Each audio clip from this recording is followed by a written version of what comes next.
Thomas Edison. महान वैज्ञानिक Thomas Edison बहुत ही मेहनती थे। बचपन में उन्हें यह कहकर स्कूल से निकाल दिया गया था कि मंदबुद्ध बालक हैं। उसी थॉमस एडिसन ने कई महत्वपूर्ण आविष्कार किए, जिसमें से बिजली का बल्ब प्रमुख है। उन्होंने बल्ब का आविष्कार करने के लिए हजारों बार प्रयोग किए थे, तब जाकर उन्हें सफलता मिली थी। एक बार जब वह बल्ब बनाने के लिए प्रयोग कर रहे थे, तभी एक व्यक्ति ने उनसे पूछा, आपने करीब 1000 प्रयोग किए, लेकिन आपके सारे प्रयोग असफल रहे। आपकी मेहनत बेकार हो गई।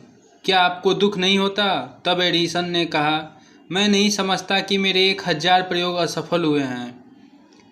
मेरी मेहनत बेकार नहीं गई, क्योंकि मैंने 1000 प्रयोग करके यह पता लगाया है कि इन 1000 तरीकों से बल्ब नहीं बनाया जा सकता। मेरा हर प्रयोग बल्ब बनाने की प्रक्रिया का हिस्सा है और मैं अपने प्रत्येक प्रयास के साथ एक कदम आगे बढ़ता हूँ। कोई भी सामान्य व्यक्ति होता तो वह जल्द ही हार मान लेता, लेकिन थॉमस एडिसन ने अपने प्रयास जारी रखे और हार नहीं मानी।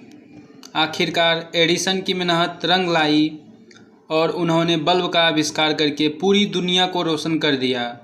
यह थॉमस एडिसन के विश्वास ही था जिसने आशा की किरणें को बुझने नहीं और पूरी दुनिया को बल्ब के साथ रोशन कर दिया।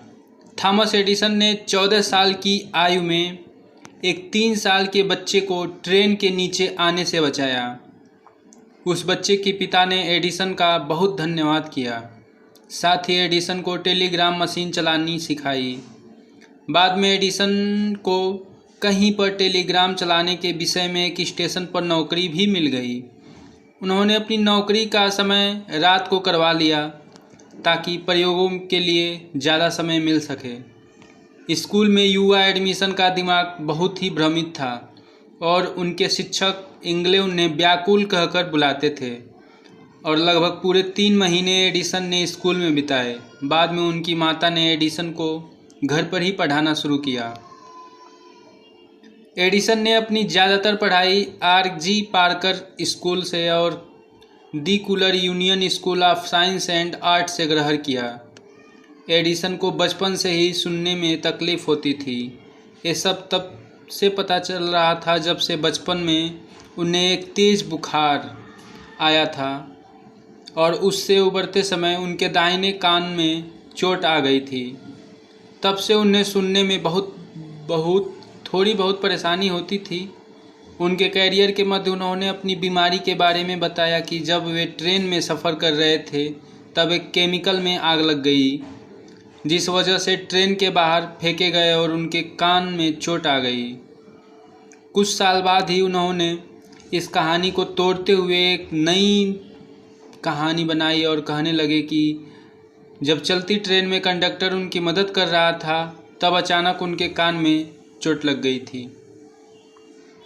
कान की बीमारी से पीड़ित होने के बाद भी अल्प मनोरंजन, निरंतर परिश्रम, असीम धैर्य, आश्चर्यजनक स्मरण शक्ति और अनुपम कल्पना शक्ति द्वारा एडिसन ने इतनी सफलता पाई कि वे एक वैज्ञानिक ही नहीं बल्कि एक सफल उद्यमी भी थे। वे हर दिन अपने काम करने के बाद बचे समय को प्रयोग और परीक्षण में लगाते थे।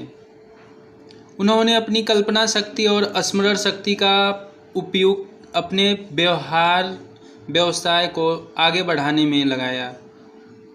उनके इसी टैलेंट की बदौलत उन्होंने 14 कंपनियों की स्थापना की, जिसमें जनरल इलेक्ट्रिक भी शामिल हैं, जो आज भी पूरी दुनिया में सबसे बड़ा व्यापार करने वाली कंपनी के नाम से जानी जाती है। थॉमस अल्वा एडिसन एक अमेरिकी वैज्ञानिक और व्यापारी थे। उन्होंने अनेक यंत्र एवं युक्तियां विकसित की, जिसमें संसार भर में लोगों के जीवन में भारी बदलाव आए।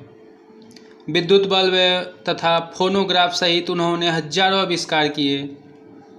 वे भारी मात्रा में उत्पाद के सिद्धांत को व्यवहार में लाने वाले पहले अन्वेषक में से एक थे।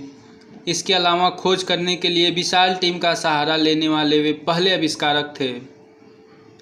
इसलिए उन्हें पहली औद्योगिक अनुसंधान प्रयोगशाला स्थापित करने का श्रेय भी दिया जाता है। एडिसन एक महान वैज्ञानिक थे।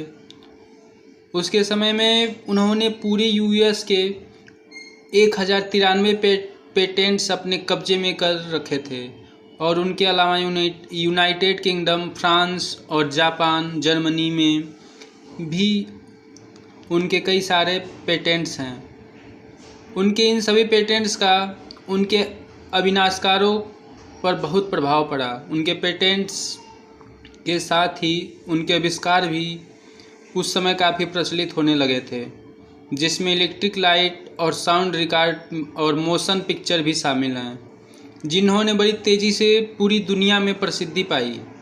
एडिसन के आविष्कारों में हमें अधिकतर मास कम्युनिकेशन और टेलीकम्युनिकेशन के संबंध दिखाई देने लगता है।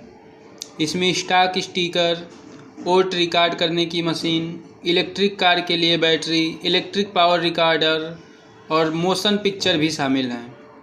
उन्होंने जल्द ही अपने इन आविष्कारों में प्रगति हासिल की और टेलीग्राफी ऑपरेटर में अपना कैरियर बनाना चाहिए।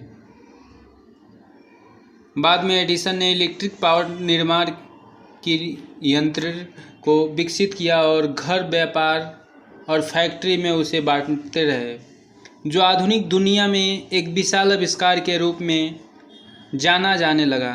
ये सब निर्माण करना उनके लिए पहला स्टेशन न्यूयॉर्क की पर्ल स्ट्रीट में बना। थॉमस एडिसन का हमेशा से ही यह कहना था कि हमारी सबसे बड़ी कमजोरी हार मान लेना है। सफल होने का सबसे निश्चित तरीका है कि हमेशा एक और प्रयास करना, क्योंकि जब आप असफल होते हो और अपने काम को छोड़ देते हो, तब आप सफलता के बहुत करीब होते हो।